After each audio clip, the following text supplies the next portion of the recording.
Yo les potes, tout le monde, c'est Isma, j'espère que vous allez bien. On se retrouve aujourd'hui pour une nouvelle vidéo. Dans cette vidéo, les gars, on va parler du mercato parce qu'il y a quand même trois offres, notamment de la part d'autres clubs et certains qui veulent revenir à l'Olympique Lyonnais. On va en parler tout de suite après le début de la vidéo. On va aussi parler de OL Reims parce qu'on s'est encore fait bien fumer par une équipe très moyenne en championnat mais qui a mérité de gagner. On y reviendra. Ensuite, on reviendra sur la méthode de Peter Bosz qui fait de moins en moins l'unanimité aux côtés du vestiaire lyonnais. On va aussi parler de 2-3 stats type du championnat français dans l'Europe et on va parler aussi de 2-3 grosses infos qu'il y a et du nouveau ballon de la Ligue des Champions pour l'année prochaine. C'est parti tout de suite les gars. On commence tout de suite avec la première partie de la vidéo, le match contre Reims qu'on a donc perdu 2-1 malheureusement contre une équipe très moyenne et avec une équipe vraiment très moyenne de la part de l'Olympique Lyonnais. Déjà le match pouvait pas mieux commencer parce que déjà le match était à huis clos dans le Groupama Stadium très vide avec les filets devant les Cop Virage Nord et Cop Virage Sud qui servaient donc à rien. Il y avait aussi la pluie qui arrêtait pas de tomber, du coup le match était vraiment triste. Et du coup les joueurs avaient, je pense, la flemme de jouer, on peut le dire.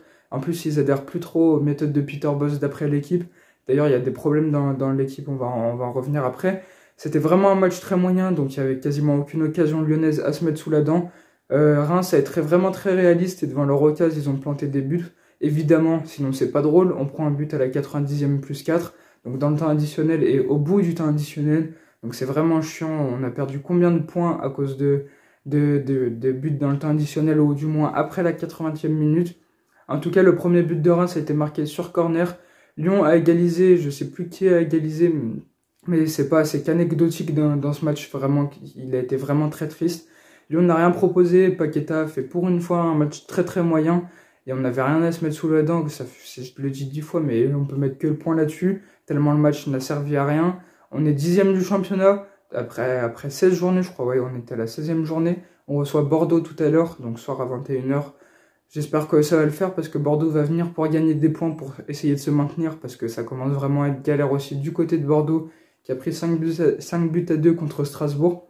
Donc j'espère vraiment qu'on va commencer à se ressaisir parce que malgré qu'on a fait quelques mois qui étaient vraiment joga bonito pour rester dans le brésilien, donc on a fait vraiment proposer du bon jeu pendant quelques mois, là ça fait 1 ou 2 semaines que c'est vraiment la D, qu'on propose plus rien et contre Reims ça a été vraiment horrible. Et ce match a été l'arbre qui cache la forêt, mais j'allais dire, mais pas du tout en fait, c'est l'inverse. Ça montre vraiment les problèmes de l'Olympique Lyonnais, les problèmes défensifs, les problèmes d'animation offensive, c'était vraiment la D. Du coup, on a vraiment des problèmes dessus. La défense, c'est une passoire. Jérôme Boateng il a été responsable du premier but qu'on a pris sur corner parce que c'est lui qui perd le ballon et qui l'envoie en corner. Donc on peut dire que ça a été vraiment très moyen de la part de la charnière de Neuer et Jérôme Boateng. C'est vraiment pas ouf. On peut souligner quand même le seul Lyonnais qui a fait la meilleure prestation. C'était celle de Malo Gusto, le jeune joueur de l'Académie lyonnaise qui ça fait à peine 1 saison et demie qu'il est en plein dans le groupe lyonnais, fait encore une fois un match très bon. C'est un futur de l'Olympique Lyonnais sur ce poste de latéral droit. Il pourrait même dépasser Léo Dubois, qui est le capitaine de l'Olympique Lyonnais quand même, mais qui là est encore très blessé suite à un match de l'équipe de France il y a quelques semaines déjà. Donc franchement, pourquoi pas voir Malo Gusto s'imposer dans l'effectif et prendre la place du capitaine. Ça ne m'étonnerait pas parce que Léo Dubois est très moyen et Malo Gusto devient bon, mais comme l'a dit Peter Bosz, c'est pas les meilleurs joueurs qui vont gagner un match, c'est la meilleure équipe. Et Reims a été la meilleure équipe contre l'Olympique Lyonnais ce match-là. Et c'est vraiment nul parce que Lyon a fait vraiment un match horrible. Du coup, voilà pour la première partie de la vidéo. On va commencer tout de suite avec les infos mercato. Il y en a 4. La première, celle que je pense est le moins importante. Elie Wissal, le jeune joueur de l'Académie lyonnaise qui joue actuellement avec la réserve, est prêté à Villefranche sans option d'achat, donc pendant 1 an. Il pourra gagner de l'expérience, gagner du temps de jeu, ça le fera revenir plus fort du côté de l'Olympique Lyonnais et pourquoi pas le voir s'imposer avec le groupe professionnel. J'espère pour lui parce que ça a l'air d'être un très bon joueur. On va voir ce qu'il donne du côté de Villefranche en national et pourquoi pas l'année prochaine en Ligue 2. J'espère que ça va passer pour lui et on va tout de suite passer aux autres infos mercato les plus pertinentes. D'abord celle de Lacazette et Tolisso qui souhaitent revenir à l'Olympique Lyonnais. Enfin, ils le pensent. Ils ont dit tous les deux Lacazette a dit qu'ils parlaient souvent tous les deux de revenir à l'Olympique Lyonnais, que ça ferait plaisir, mais ils ont peur de boucler la boucle sur une mauvaise impression parce que pour l'instant, ils sont partis avec de très bonnes impressions du côté respectivement le Bayern et Arsenal, même s'ils ont de moins en moins de temps de jeu. Ils souhaitent donc revenir à l'Olympique Lyonnais, mais ils espèrent que s'ils reviennent, ils laissent une très bonne impression du côté de de la ville du Rhône et j'espère que ça va bien se passer pour eux. Moi, je serais vraiment pour les voir revenir à l'Olympique Lyonnais, ce seront des tauliers, même si Tolisso n'aurait peut-être pas vraiment beaucoup de temps de jeu à l'Olympique Lyonnais, parce qu'au milieu de terrain, il y a Paqueta, il y a Cherki qui va engranger beaucoup de temps de jeu, il y a Aouar qui peut jouer à ce poste-là, et il y a même en 6, il y aurait pourquoi pas Kakré, Guimarães, il y a Thiago Mendes, il y a du monde du côté du milieu de terrain de l'Olympique Lyonnais, donc pourquoi pas ne pas le voir s'imposer du côté de l'OL. Par contre, pour Lacazette, il y a Islam Slimani qui va partir en janvier, un mois pour la CAN, même si les deux joueurs arrivent en termes de contrat à l'été prochain, donc pourquoi pas les voir arriver plus tôt en janvier du côté de l'Olympique Lyonnais. Lacazette, je serais vraiment pas contre parce que ça pourrait être un très bon joueur aux côtés de Moussa Dembélé, enfin qui peuvent se rentrer dans une rotation. On attend que Moussa Dembélé revienne à 100% parce qu'il revient progressivement dans le groupe lyonnais de sa blessure à la cheville. Donc j'espère que ça va bien se passer pour lui et pour Lacazette, j'aimerais vraiment qu'il revienne. Et pourquoi pas s'imposer titulaire, on verra, ce sera un vrai numéro 9 du côté de l'OL qui planterait des buts et ça ferait plaisir de le revoir de côté de son club formateur, même si Arsenal ça se passe bien, mais même s'il a de moins en moins de temps de jeu, ça se passe quand même très bien pour lui. Et voilà, pour ces infos-là, on va passer à la plus pertinente maintenant, la plus importante, et celle de la jeune pépite lyonnaise, on en parlait tout à l'heure, Ryan Cherki, qui pourrait être transféré du côté de Liverpool. Liverpool se penche sur son dossier, même si pour l'instant aucune offre est émise, mais voudrait passer à l'attaque dès janvier prochain. Pourquoi pas s'attirer cette pépite de l'Olympique Lyonnais. J'aimerais vraiment qu'il reste parce que Ryan Cherki, c'est l'espoir de l'Olympique Lyonnais, c'est le futur Karim Benzema, mais qui joue en 10. Et j'espère que ça va se faire parce que c'est vraiment un très bon joueur et j'espère qu'il va rester à l'Olympique Lyonnais, qu'il va pas aller à Liverpool, même s'il rêve d'aller au Real Madrid, j'espère qu'il va pas y aller tout de suite. Et j'espère que ça va bien se passer pour lui du côté de l'OL, qui va gagner encore plus de temps de jeu, gagner la confiance de Peter Bosz.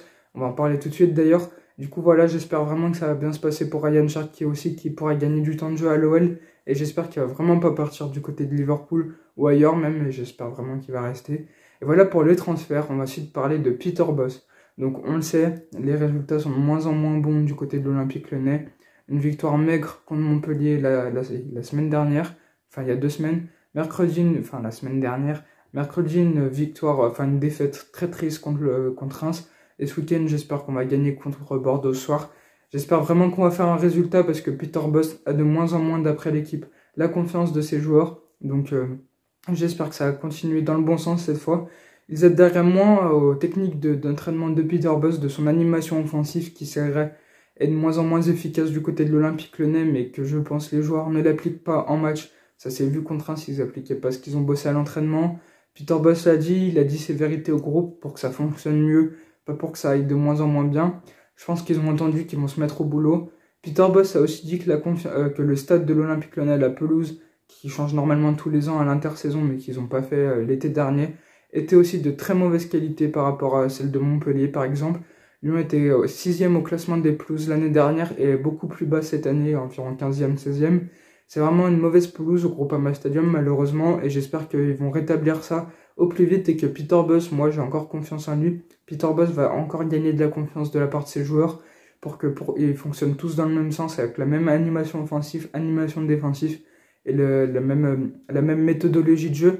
J'espère que ça va bien se passer pour eux. Et est-ce que les gars, vous avez toujours confiance en Peter Bosz? Ça c'est la vraie question, vous pouvez me le dire si vous le souhaitez. Et voilà pour Peter Bosz. On va aussi parler du nouveau ballon de la Ligue des Champions, que j'espère qu'on pourra le toucher et qu'on participera l'année prochaine. Donc voilà le nouveau ballon de la Ligue des Champions l'année prochaine. Personnellement, je le trouve pas incroyable. Les derniers ballons, ceux qu'il y a de la finale de cette année-là, celui de cette année et ceux de l'année dernière, moi franchement je les ai préférés à celui de l'année prochaine, qui est pas très très beau. Vous pouvez me dire le style qu'il a si ça vous plaît en commentaire. Moi c'est pas trop mon style, j'avoue. Et du coup voilà pour cette info-là, et on va finir sur une dernière information. La France est classée 3e au classement UEFA des clubs européens cette année. Donc on est devant notamment l'Italie et l'Allemagne. On est juste derrière les Pays-Bas et l'Angleterre qui est première. Donc on s'en sort très bien, on aurait pu faire mieux. Si Marseille prétendait toujours à une qualification en Ligue Europa, mais peut-être qu'ils vont aller qu'en Conference League. Et encore peut-être pas, ça se trouve ils vont finir 4e de leur groupe qui était plutôt simple. Même si Galatasaray et la Lazio étaient une bonne équipe, mais ça c'est un autre sujet. J'espère vraiment que Marseille va quand même se qualifier en Conference League pour pourquoi pas ramener des points à la France et pourquoi pas creuser l'écart entre le Portugal et la France au classement UEFA des ligues tout simplement, et qu'on ait toujours 3 places qualificatives en Ligue des Champions. J'espère que ça va bien se passer pour la France aussi. Et voilà pour la vidéo les gars, j'espère que vous l'avez kiffé. Si c'est le cas, n'hésitez pas à liker, à commenter et à vous abonner. Ciao ciao.